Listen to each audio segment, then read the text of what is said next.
Thank you very much. It would be nice if you came forward and sat down, just because it's nice to have everybody closer. Goa is a small state. Vidya! Hi!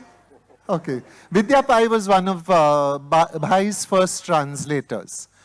So last year, when Malvika Banerjee invited me to come to the festival in Ranchi, I had to turn her down because I was actually living with Shaila and Damodar Mauzo in Majorda and having the most incredible meals 3 times a day, all cooked by Shaila, who is a wonderful cook, and also a translator who has translated Bhai's new novel, Jiv Diyun Ki Chai Maru, into Marathi.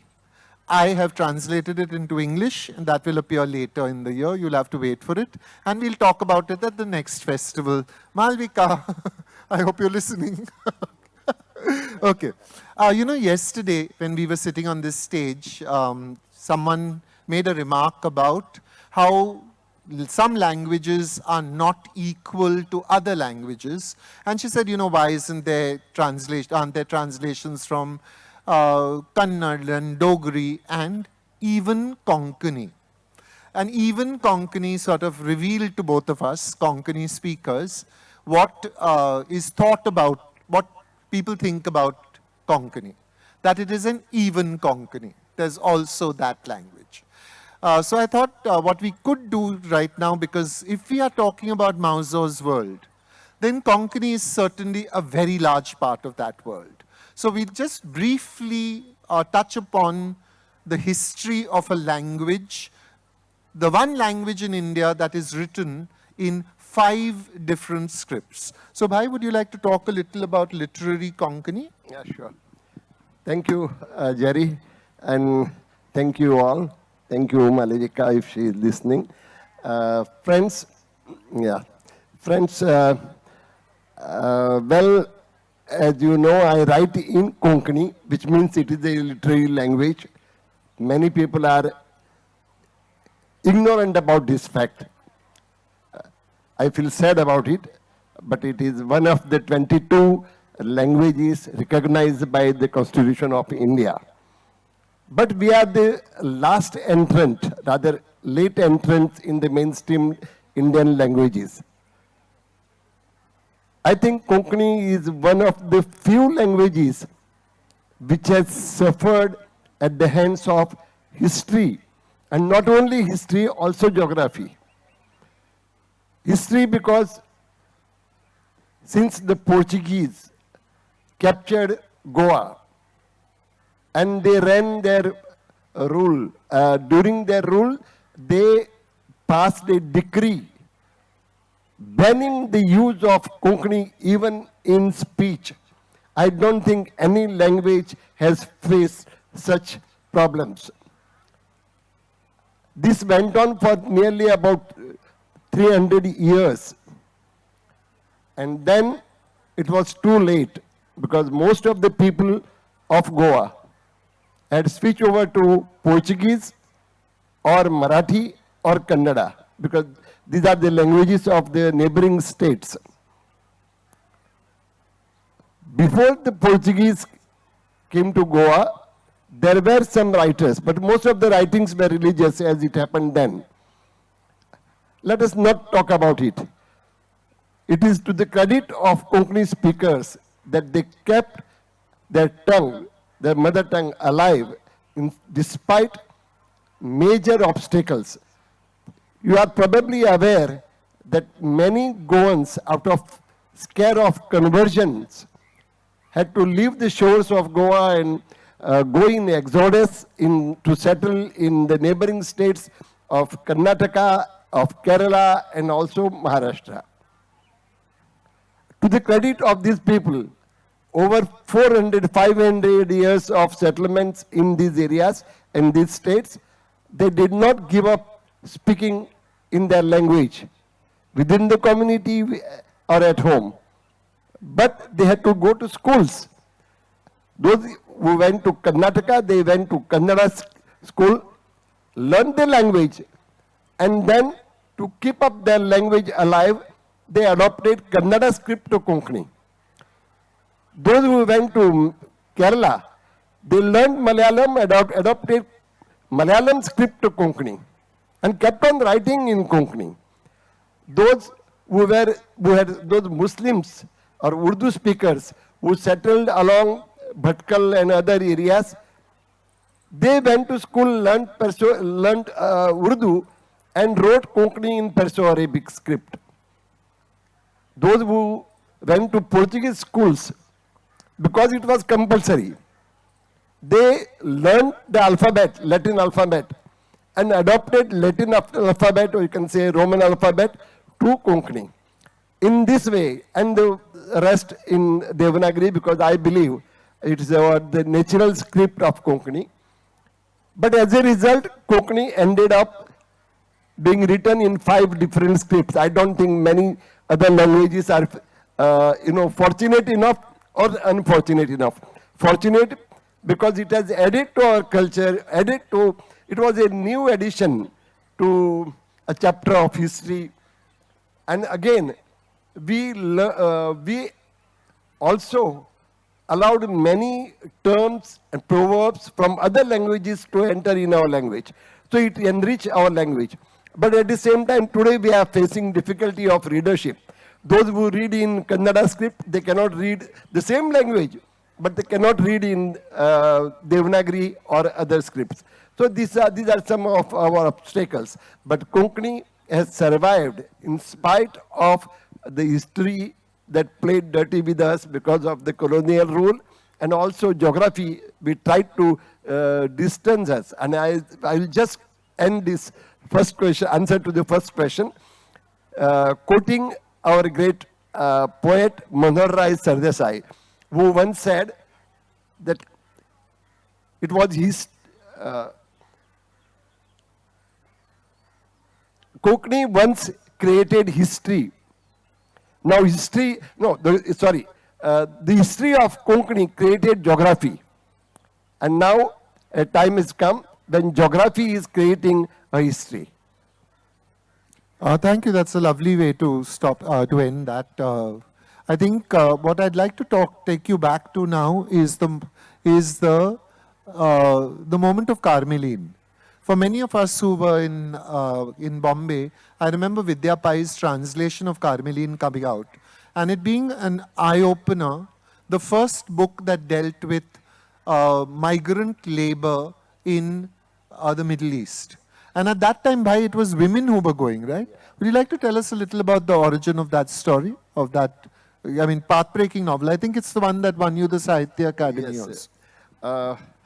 Well, those who know about Goa or who don't know about Goa, let me share with you. During the Portuguese regime, most of the Goans, particularly Catholic community of Goa, they prefer to go to East African countries, of course in search of greener pastures. But later in 1961, when Goa was liberated, around the same time, all these East African countries also got liberated. So there was some sort of economic crisis happening in the Goan families. And there was a time when they could not meet the standard of living. Suddenly we found the doors of Arabian countries, the Arab countries, Gulf countries opening up. There were jobs for ayahs, women folks. So many women from Goa, from Kerala, went to Gulf countries, especially Kuwait. Other states, other countries followed the suit later. So this is the time when women were in demand. So the first migrants from Goa to reach Kuwait or other places were women. What I noticed, by the way, I forgot to introduce you to my profession. After my graduation, when I came back to Goa, to my village, I ran the family shop in my village. So I am a shopkeeper come writer. So I don't think many many writers are shopkeepers. But anyway, so when I notice that many people who come to my shop, sometimes some people, so particularly some women who are well dressed and occasionally visit their villages, there was some stigma attached to them. The people when talk about them, they talk with certain stigma. They somehow I didn't like it, so I went to find out. I went deeper in, and then I realized there's because people of my village, they thought that these women folk who go to Gulf are uh, ready to do any sort of work, even they are exploited sexually. That is the reason when women suffered or they got that stigma. Then I tried to probe into it, and then one day I'll share with you. I ran the shop. There was a girl, adolescent girl of about 15 to 16 years old. I'm talking about 60s, late 60s. This girl would come to my shop with a bicycle, ladies' bicycle, BSA. That time it was a luxury, like driving a car going to college. But then this girl was coming with the BSA bicycle and would spend some money easily on buying Cadbury slabs or buying soft drinks and sharing with others. If she has 4 girls come with her, then she would share with them. So I was little, surprised that how come she can afford. We never got, even I remember during my days when I was getting only 4 annas per day for my as a pocket money. So how could she get so much pocket money? Then the people started talking about, Takizala, she gets money because her mother is working in Kuwait. Then I found this is interesting. Then I started going deeper. Then I met about 40, 50 people, tried to interview them, and I came to know the problems they are facing in Gulf. And that is how Carmelin came into being. But there was also that story of the woman and you sitting on the beach. Oh, that is the way I wrote, you asking. Yeah. I went on asking, meeting people. By the time when I started, I wrote it in 78, 79. Imagine the Carmelin book is more than 40 years old. So when I seriously thought that I should write, so I went on interviewing people. But most of the people I interviewed were men. And very few women whom I interviewed were not ready to talk about the darker side of their life in Kuwait. Then I met a girl who hailed from my village. She belonged to fisher folk family, community. And she was nearly about 4, 5 years or maybe 6 years older than me. But we liked each other, I'll tell you, my parents earlier, before coming to proper Mazoda near station, they were living near the coast. So they were very friendly with the fisher folk people. And it continued. Even today, those people who belong to fisher folk community, they love me because of that bond that they have with us. So this girl, I came to know that she has come from Gulf.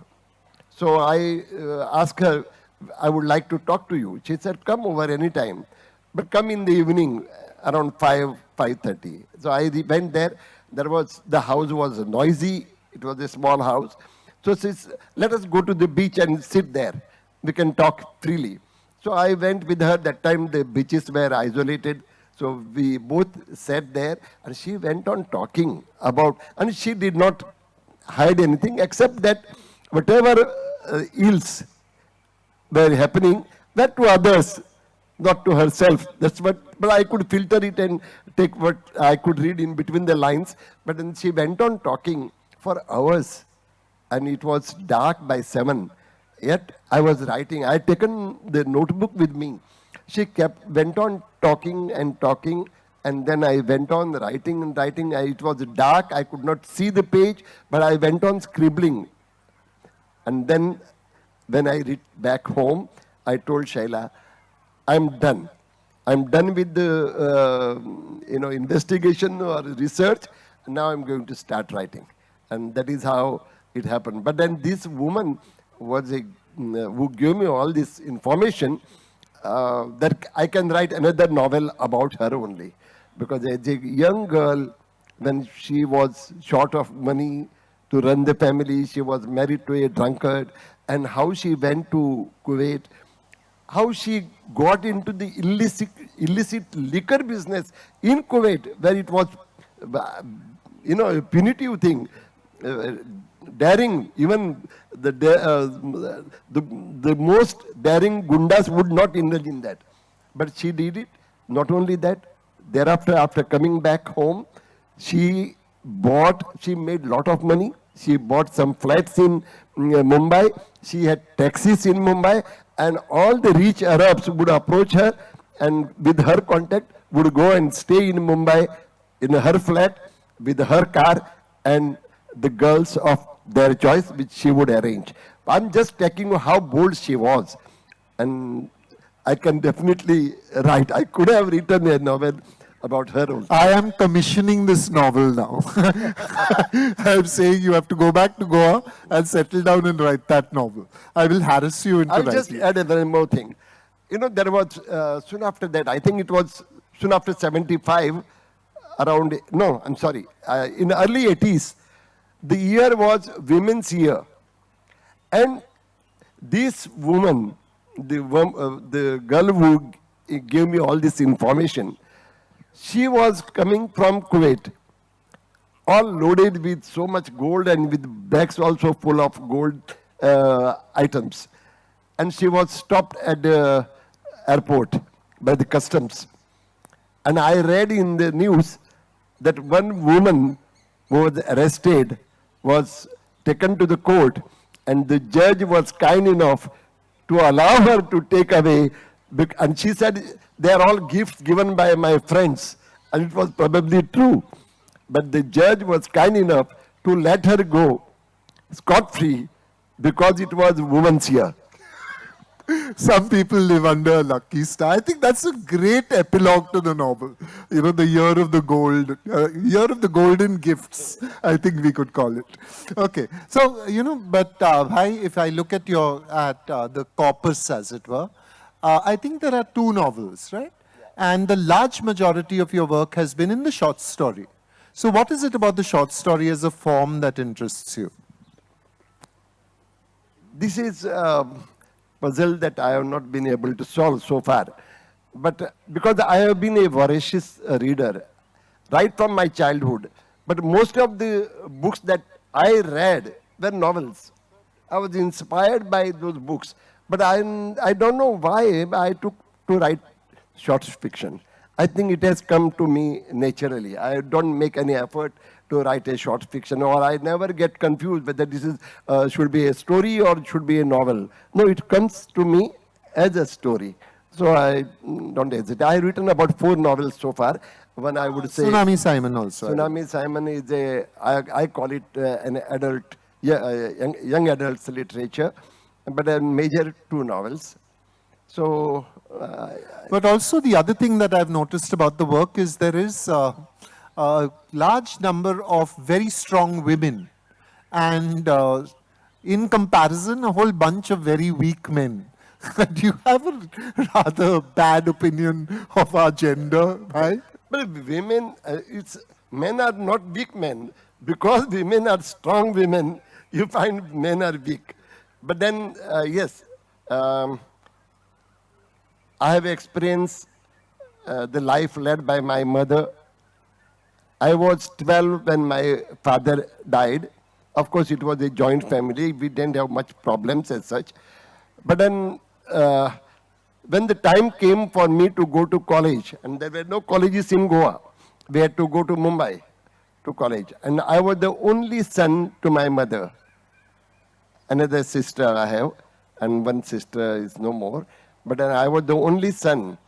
And my mother, of course, like all mothers, most mothers rather, she loved me a lot.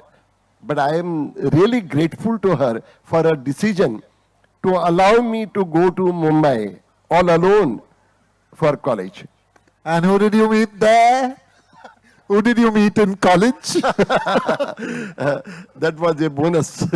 Yeah. The bonus was he brought a Marathi girl back to Goa to a house. I mean, she was a Marathi girl from Dadar, and you brought her to Majorda. I remember asking Shaila, what was the worst difficulty when you came to Goa?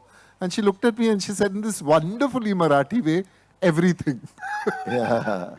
No gas, no running water. I mean, like, and No street lights, no roads, no Yeah. kacha road, all no kacha roads. Marathi also. But there's a lovely story that she told me about growing up, I mean, starting to speak, that you spoke Marathi to her Yeah. to get her used to Marathi. And then a friend pointed out, you're speaking Marathi to her, she's speaking Konkani to you. What is going on here? Yeah. I thought that was really lovely. And it's been a wonderful And partnership. besides, she picked up Konkani faster because of my aunt, with whom she would share, or she would learn how to cook and all. She was a pakka vegetarian when, and if she was to continue, probably I would have starved. But then she learned how to cook fish and chicken and other things from her aunt. We did not know Marathi, nor English or any other. But the advantage was I had a young boy in the joint family who was growing up along with her. Because he was learning Konkani. The boy was about 3 years old, was just picking up Konkani. So for her it was easier. So both were learning Konkani together. So that is another story. The interesting thing about you also is that your position in Goan letters is that of the wonderful Bhai, everybody's Bhai, who also writes largely about the Roman Catholic Goan community. So Teresa's Man, Carmeline. What was the reason for you to be doing this? Well, I never chose them because they are Catholics. They came themselves to me. And I always look at them as my fellow people, fellow villagers. So even when and as you also pointed out, most of the characters are females. But then I don't choose because she is a woman. Probably they suffer the most in their lives. That is why probably I feel like writing about women more. But then I don't choose Catholics as my characters. They come to me as, and besides the lifestyle, the routine lifestyle is available everywhere. But here I found that I can write something different. Once again, just a deviation. Many people ask me, why do you feel like writing? Then I also try to find out. When thousands of books are written by millions of people, why do I still feel like writing? There is no topic which is left without being dealt with. Then why do I feel like writing? Then I have come to a conclusion to myself, whether the answer is good or not, I don't know. Because sometimes I write on characters from Mahabharata, which is already there. But because I feel like writing something different, or because I feel like writing something differently. That is why I write. So here I had an entire lifestyle which was not found in any literature of Goa or India. Of course, English novels, they had, you find them depicted there. But then here it was not so. And by my upbringing also is responsible. I'll share that episode. I have talked to Jerry about it, but let me share with you. When I was very young, hardly 1 year or more, and my mother was sick, some flu or something. And I was crying as a baby to be fed, breastfed. You know, those were the days when children were breastfed for 1 year or 2 years. You will probably, old people will recollect that. Here, there was a neighboring woman who would go to church every Sunday for Mass.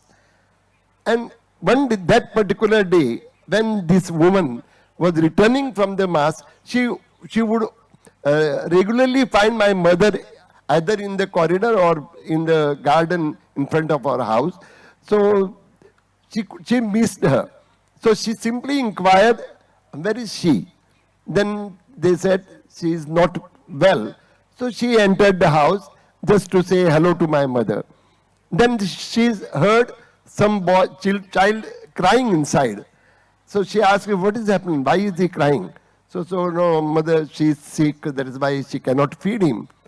She said, bring him over. This woman had already delivered some months back. So she was already breastfeeding her child.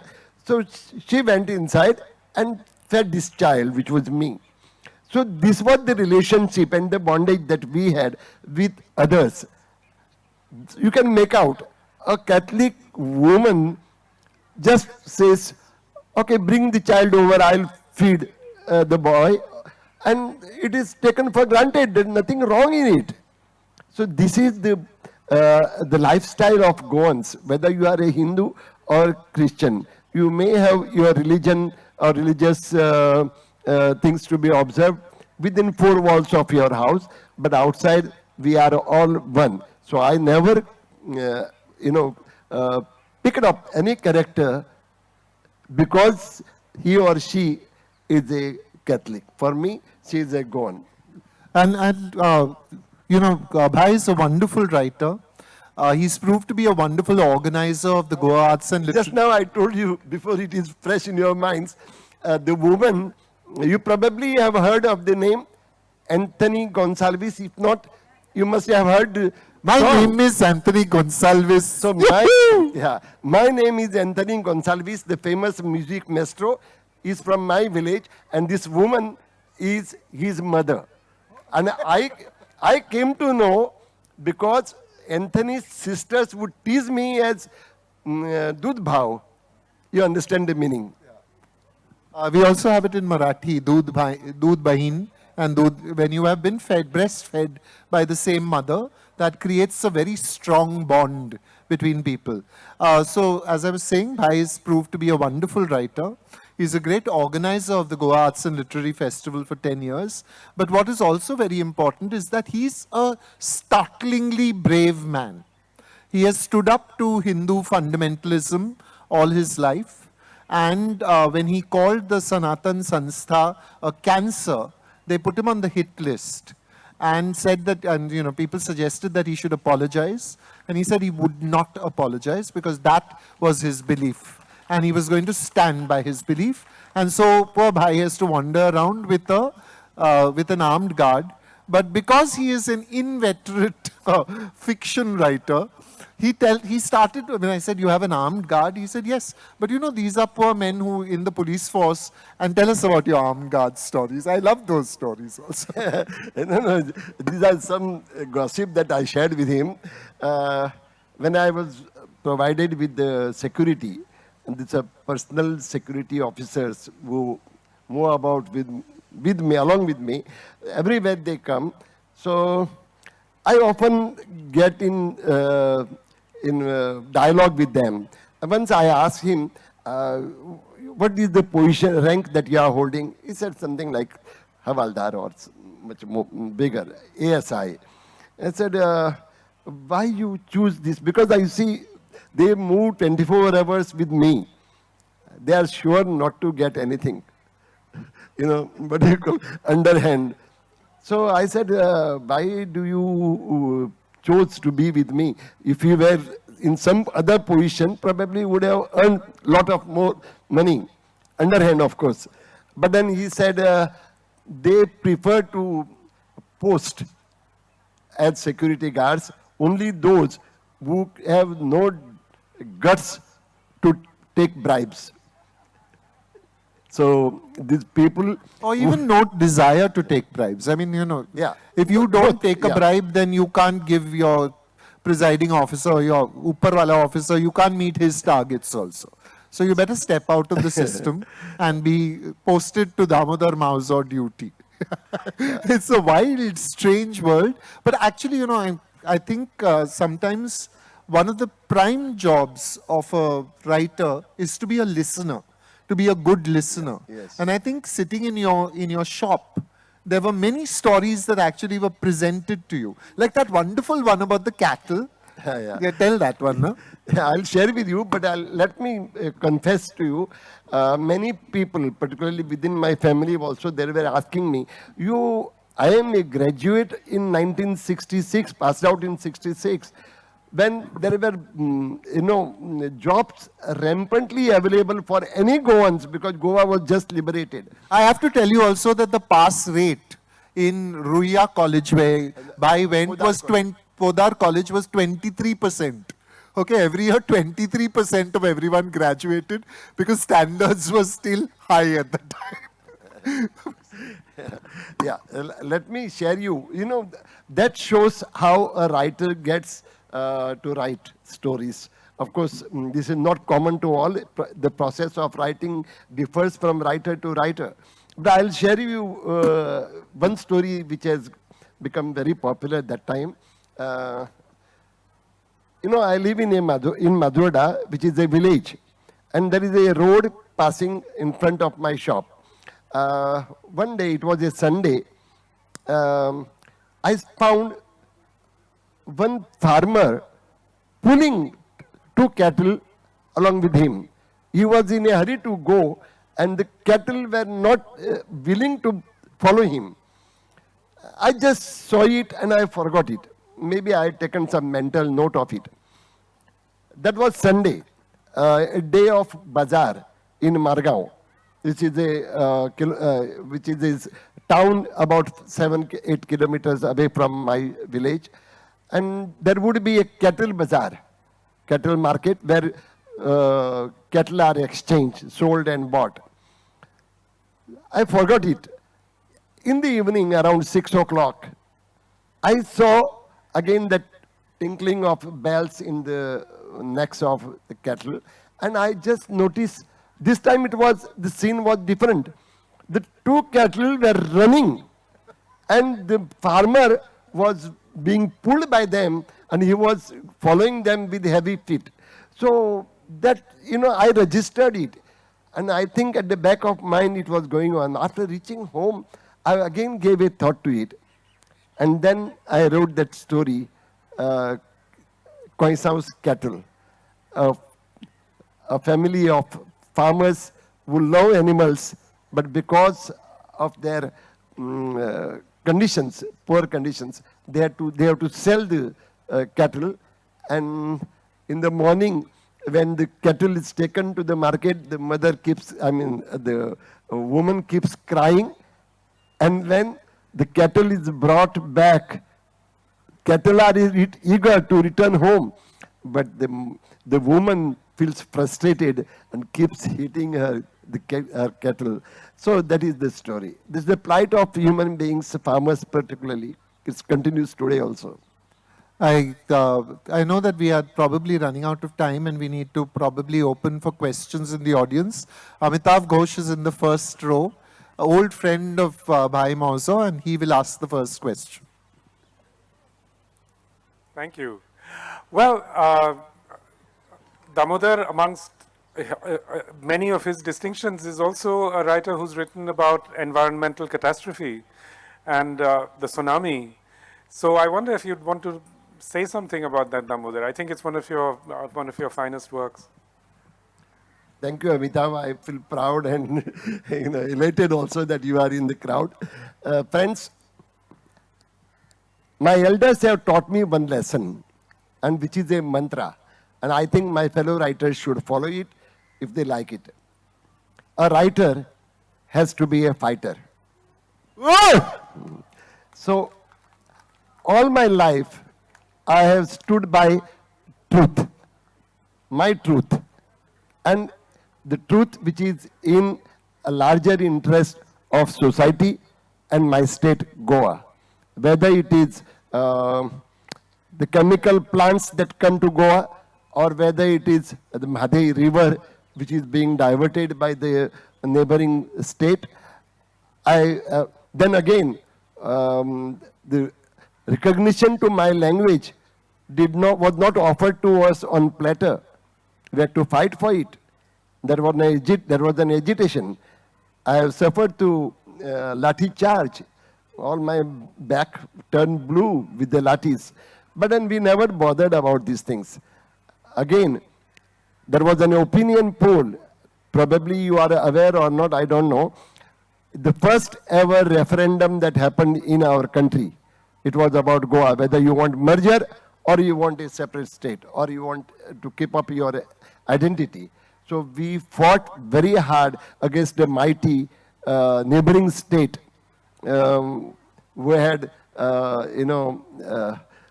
expansionist motives to pull. Everyone's a colonialist at heart. Yeah. So, but then what I mean to say, all my life I have participated in all the movements which are related to language or statehood or identity or to the environment. Tsunami, yes, I have seen the disasters happening, of course, on TV, because Goa was not much affected. But many Goans who were part of, they were in Tamil Nadu on expeditions. Valankani. Ankani has the Our Lady of Health shrine, where many Goans go there, and unfortunately some perished also. So I was, interested in this subject, and then when I went to Tamil Nadu, I did pay visit to the coastal villages. That time the camps were still on. People were placed in the tents. Medical attention was given to them. Those who were homeless, they were given shelters. So I saw it with my own eyes, and then I decided to write this novel. Of course, this novel I don't rate very high, though yes, people have liked it, but because I have written it. The novel did not come to me, whereas in Carmeline came to me to get herself written by me. Similarly, stories, most of the stories, not mostly, all stories, unless stories come to me to get themselves written by me, I will not attempt to write. As Jerry sometimes said, he gets offers, I'll pay you so much, give me something. No, even if you give me, say, 10 lakhs rupees, give me one story, I will not be able to do justice to the story, or I will not accept writing also. But yes, environment has always been dear to me. I'm a very big fan of Amitabh because he takes cudgels with the authorities also, and he writes about it. And I love all these novels because it is very close to his heart as a writer. And I think for every writer, we have to take care of our environment. Anyone else would like to ask a question? Would you put your hands up, please? If not, I'm just going to pick on somebody. I'm good at that. Yeah? Thank you. Anyone over there? Okay, so then Subhashini Ali will ask a question. Would you get the mic to her, please? The lady in the wonderful indigo sari in the front row.